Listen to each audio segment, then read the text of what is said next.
এই মুহূর্তে আপনাদেরকে দুটো ছবি দেখাবো। কাঁথিতে বিজেপির রোড শোয়ে শুভেন্দু অধিকারী, ঢোলামারি বাজার থেকে কাঁথির মুকুন্দপুরে গিয়ে রোড শো শেষ হবে। অন্যদিকে খড়দায় সেখানে তৃণমূলের প্রতিবাদ বিক্ষোভ সভা, যেখানে বক্তব্য রাখছেন সৌগত রায়।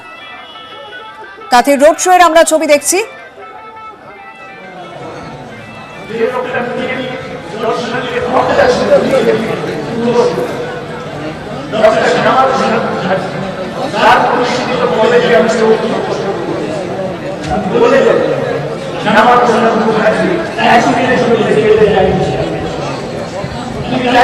কাঁথির এই রোড শো থেকে আমাদের প্রতিনিধিকে কি বলেন শুভেন্দু অধিকারী, শুনবো।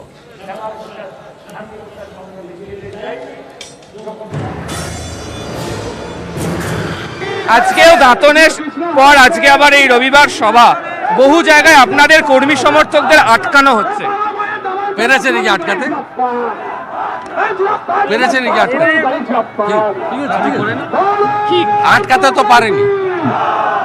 তো এই যে বারবার চেষ্টা করা হচ্ছে পূর্ব মেদিনীপুর জেলায়, আপনার এখানে কেন ভয় পাচ্ছে? যারা করছে তাদের জিজ্ঞেস করুন। ওদের সঙ্গে কোনো রাজনৈতিক কর্মী নেই।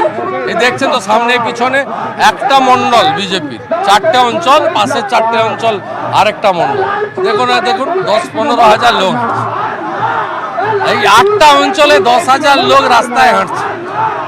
অনেকে পাবলিক মিটিং শুনতে আসে, কিন্তু মিছিলে যারা হাঁটে তারা একটা লক্ষ্য এবং শপথ এবং অঙ্গীকার নিয়ে আসে। এই যে যুব সুনামি, এই যে মহিলাদের ঢল, এটাতে প্রমাণ হচ্ছে যে তৃণমূল কংগ্রেসের যে কোম্পানি, প্রাইভেট লিমিটেড কোম্পানি আছে, সেই কোম্পানির সঙ্গে সাধারণ মানুষ, রাজনৈতিক কর্মীরা নেই। সেখানে আছে কিছু দুষ্কৃতকারী, আর যাদের মদত দিচ্ছে পুলিশ। ভাইপো বেছে বেছে কিছু পুলিশ অফিসার পাঠিয়েছে। এমসিসি চালু হলে ঘাড় ধাক্কা দিয়ে ওরা ইলেকশন কমিশন যাতে সরায়, তার জন্য দাবি করুন। অবিভক্ত মেদিনীপুর নিয়ে আপনি বলছেন কতগুলো আসনের দিকে টার্গেট নিচ্ছে? অবিভক্ত মেদিনীপুরে সব সিট ভারতীয় জনতা পার্টি জিতবে। শুধু অবিভক্ত মেদিনীপুর নয়, বাংলাতে এবারের ভোটে সুনামি হবে।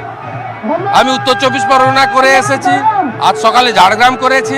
আমার পরপর প্রোগ্রাম আছে, কালকে গড়বেতাতে প্রোগ্রাম আছে, আমার পূর্ব বর্ধমানে প্রোগ্রাম আছে, আমার হাওড়াতে র্যালি আছে, আমার বাগনানে সভা আছে, আমার দুর্গাপুরে সভা আছে। গোটা রাজ্যে ঘুরবো, দল যেখানে বলবে যাব। এবং এই তৃণমূল প্রাইভেট লিমিটেড কোম্পানি, তোলাবাজ ভাইপো রাজ খতম হবে। 7 তারিখে নন্দীগ্রাম এবং নেতাই দুটোই আপনি বরাবর এই দুটো দিন সকালবেলা দু জায়গাতে যান। এবার তৃণমূল করে নেব। আমার তো শহীদ বেদিগুলো সব আমারই বানানো, তা ভালো লাগছে। এতদিন তো আসতো না, এমন গুঁতো পড়েছে, এবারে আসছেন। আমার বানানো, আমার মালিকানা সমস্ত শহীদ বেদি, তাতে ফুল দিতে আসছে। আমার লোকদের বলেছি ভালো করে ধুয়ে টুয়ে রাখতে, পরিষ্কার করে রাখতে। অতিথিরা আসছে অনেক দিন পরে। 8 তারিখে কি লাখো মানুষের সমাবেশ হবে? অবশ্যই, লাখের কম হবে না, বেশি। আজকে মিম প্রধান তিনি কলকাতাতে এসেছিলেন, সেখান থেকে আব্বাসের সাথে গিয়ে বৈঠক করেছে। কোনো প্রভাব পড়বে মিম সংখ্যালঘু ভোট ব্যাংকের কোনো প্রভাব? আমি এগুলো বলবো না। আমি বলবো বহুদলীয় গণতন্ত্র, সবার ভোটে নির্বাচনে লড়াই উচিত, ভালো করে লড়াই উচিত। আজকে যারা সবাই তাদের কথা বলবে, মানুষ একটা গ্রহণ করবে, বাকিটা বর্জন করবে। তাহলে যারা ভয় পাচ্ছে তাদের বলুন, বিজেপি ভয় পাচ্ছে। আজকে খড়দাতে আপনি যেখানে র্যালি করে এসেছিলেন, সেখানে তৃণমূল কংগ্রেস বড় সভা করছে। মূল লক্ষ্যের জায়গায় আপনি এবং অর্জুন সিং।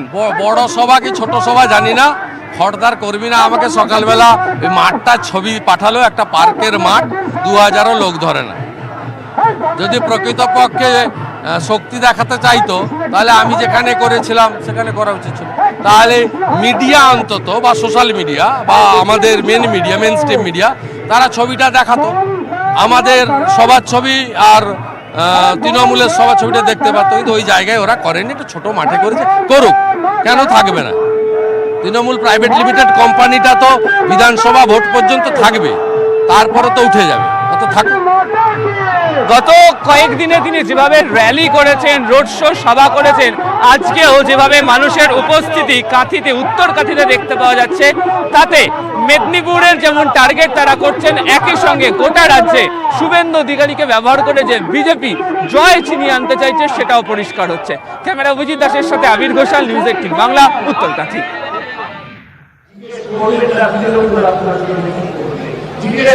আপনি যেগুলো করেছিলেন কি করলেন বন্ধটা করলেন ওই বিজেপি মনোমান্যকে আক্রমণ আপনারা আপনাদের চিন্তা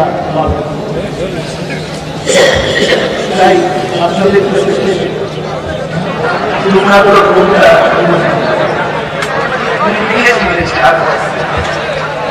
বেশি সুনিশ্চিত কাল রাত্রে কাল মানে খবর দিলাম সেটি ধারণ নতুন নিষেধাজ্ঞা চাইতে একটা পরিমাণ জন্মমাত্র সিদ্ধান্ত শেষে দিয়েছে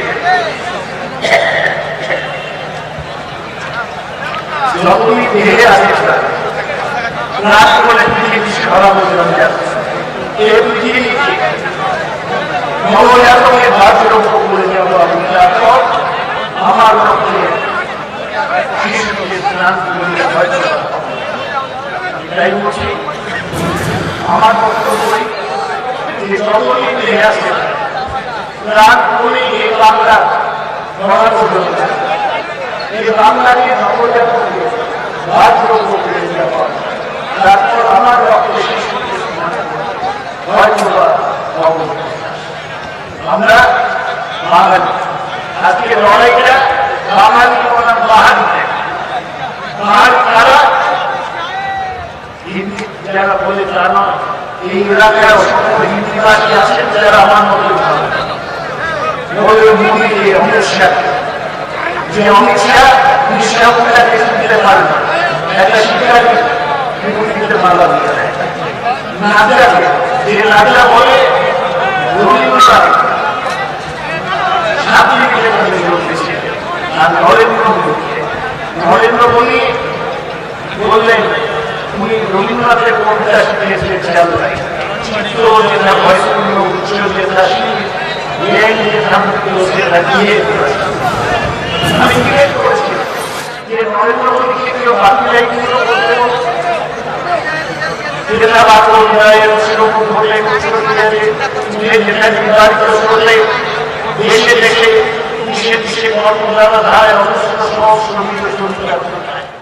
प्रोफेसर सुकांत मजूमदार जो यहाँ के सांसद हैं, जरा तालियां बजाकर सुकांत का स्वागत करें।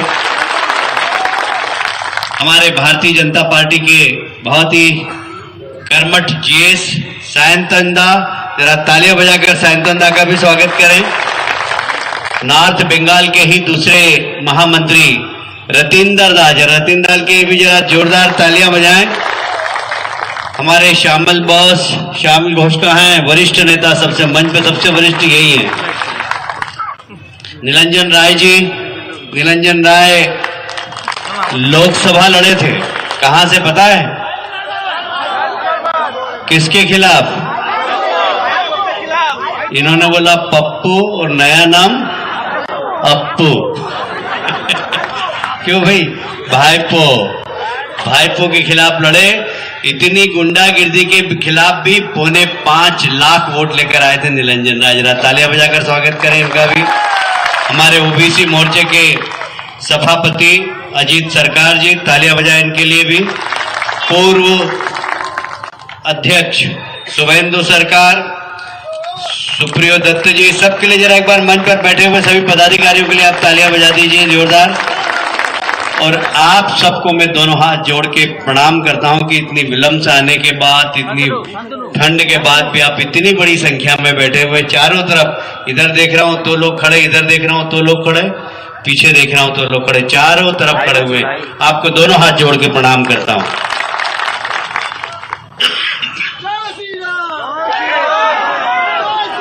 लगाओ तो यार, या तो नारा मत लगाओ, लगाओ तो इतना जोर से लगाओ कि अयोध्या में राम जी के मंदिर तक पहुंचे आवाज।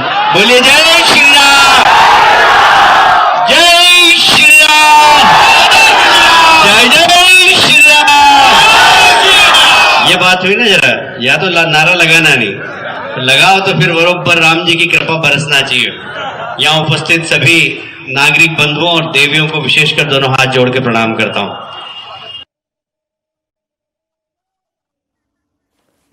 আমরা শুনছিলাম কৈলাস বিজয়বর্গীয় বুনিয়াদপুরে সেখানে বিজেপির সভা থেকে বক্তব্য রাখছিলেন। এদিকে কাঁথিতে শুভেন্দু রোড শো, অন্যদিকে খড়গপুরে খড়দায় যে তৃণমূলের প্রতিবাদ সভা, সেখানেই আমরা দেখলাম যে সৌগত রায়ও তিনি বক্তব্য রাখলেন। আমরা রোড শো এর ছবি দেখতে পাচ্ছি কাঁথির, যেখানে প্রায় প্রত্যেক দিনই মেদিনীপুরের অবিভক্ত মেদিনীপুরকে মাথায় রেখে প্রায় প্রত্যেক দিনই কোনো না কোনো কর্মসূচি, এবং সেই কর্মসূচিতে শুভেন্দু অধিকারী योजनाएं आप तक पहुंचाना चाहते हैं, पर दीदी का अहंकार कि आप तक पहुंचती नहीं। बताइए, इस देश के अंदर आयुष्मान योजना, प्रधानमंत्री आयुष्मान योजना के माध्यम से जो व्यक्ति बीमार हो उसको 5 लाख रुपए नरेंद्र मोदी जी देना चाहते हैं। दीदी लेती नहीं कि नहीं, मेरे प्रदेश में जरूरत ही नहीं है। क्यों? सारे देश के लोग जब इस योजना का लाभ उठा रहे हैं, तो क्या बंगाल देश से अलग है क्या? वहां के नागरिकों का अधिकार है कि नहीं, मैं आपसे पूछना चाहता हूं। आपको ये प्राप्त करने का अधिकार है कि नहीं? यदि दीदी आपको ये अधिकार लेने से रोकती है, तो क्या दीदी को मुख्यमंत्री बने रहने का अधिकार है क्या, मैं आपसे पूछना चाहता हूं। देखिए, केंद्र में आप लोगों ने नरेंद्र मोदी जी को प्रधानमंत्री बनाया। नरेंद्र मोदी जी प्रधानमंत्री बने। प्रधानमंत्री बनने के बाद पहला भाषण उन्होंने दिया था कि मेरी सरकार गरीबों की सरकार है, मेरी सरकार गांव की सरकार है, मेरी सरकार महिलाओं को संरक्षण देने वाली सरकार है, सम्मान बढ़ाने वाली सरकार है, मेरी सरकार बेरोजगार नौजवानों को रोजगार देने वाली सरकार है, मेरी सरकार दलितों की सरकार, पिछड़ों की सरकार, उनको मान सम्मान देने वाली सरकार है। पर पश्चिमी बंगाल में क्या महिलाओं का सम्मान है क्या? मैं महिलाओं से पूछना चाहता हूं। मैं पूछना चाहता हूं, महिलाओं का सम्मान है क्या पश्चिमी बंगाल में? मुझे कहते हुए बहुत शर्म आती है कि देश के अंदर सर्वाधिक महिलाओं के साथ छेड़छाड़ और बलात्कार की घटना यदि किसी प्रदेश में होती है तो पश्चिमी बंगाल में होती है। दीदी, आप प्रदेश की मुख्यमंत्री, महिला मुख्यमंत्री हैं। यदि महिला मुख्यमंत्री होने के बाद भी यदि प्रदेश में सर्वाधिक बलात्कार और छेड़छाड़ की घटनाएं आपके प्रदेश में होती है दीदी, तो क्या आपको मुख्यमंत्री बने रहने का अधिकार है क्या? मुझे बहुत अफसोस है कि देश के प्रधानमंत्री चाहते हैं कि हमारे किसान भाई अपनी आर्थिक स्थिति मजबूत करें,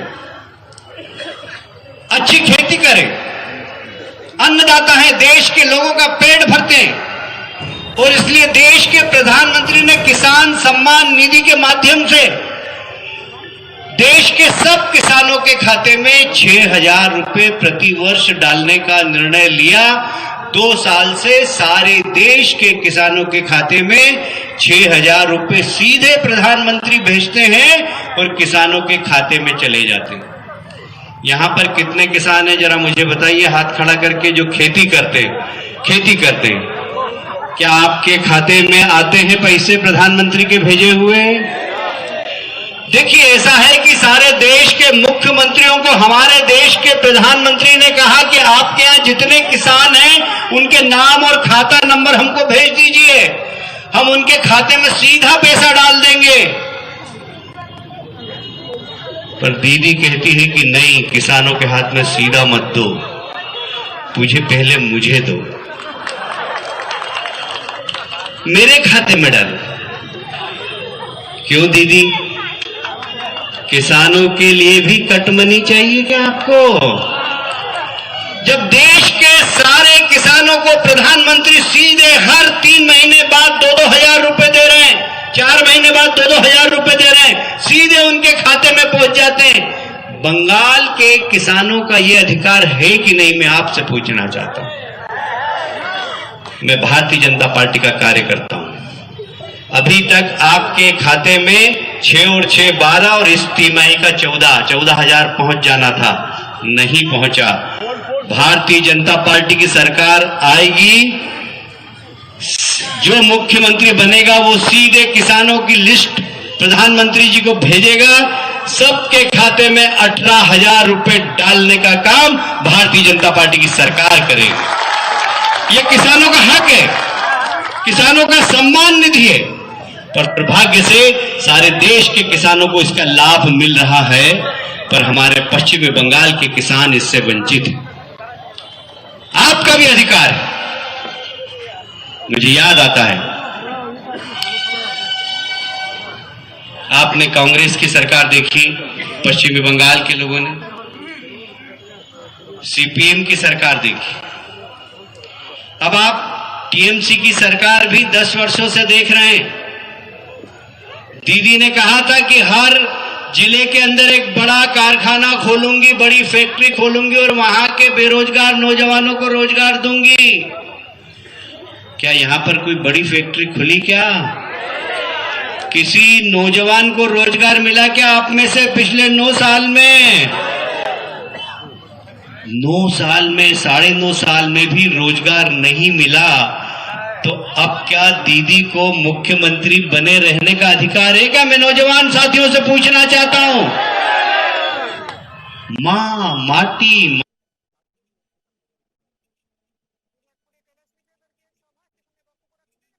কে নিশানা করছিলেন এবং 2021-এ বিজেপি ক্ষমতায় আসবে কৈলাশ বিজয়বর্গীয়র বক্তব্য এবং কেন্দ্রীয় প্রকল্পের সুবিধা কোনোভাবে রাজ্যের মানুষ পাচ্ছেন না, সেই অভিযোগই বারবার বিভিন্ন জায়গা থেকে করেছেন। আজকেও বুনিয়াদপুরের সভা থেকে একই অভিযোগ করলেন কৈলাশ বিজয়বর্গীয়।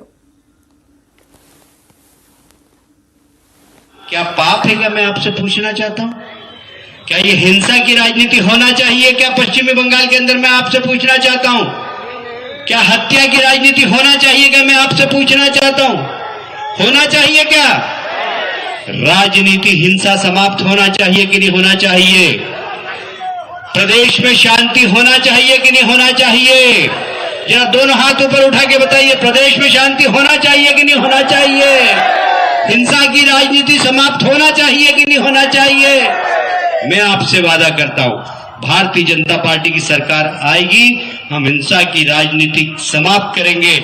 जो गुंडे यहां पर टोलाबाजी कर रहे, जो गुंडे यहां पर सिंडिकेट राज चला रहे, उन सब के लिए आते ही जेल के शिक्षों में डाला जाएगा। नई जेल बनाना होगी तो भी बनाएंगे, चिंता मत करना। आप सोच रहे होंगे कि इतने सारे गुंडों के लिए जेल कहां से लाओगे? जेल भी आएगी, कोई सड़क पर नहीं घूमेगा।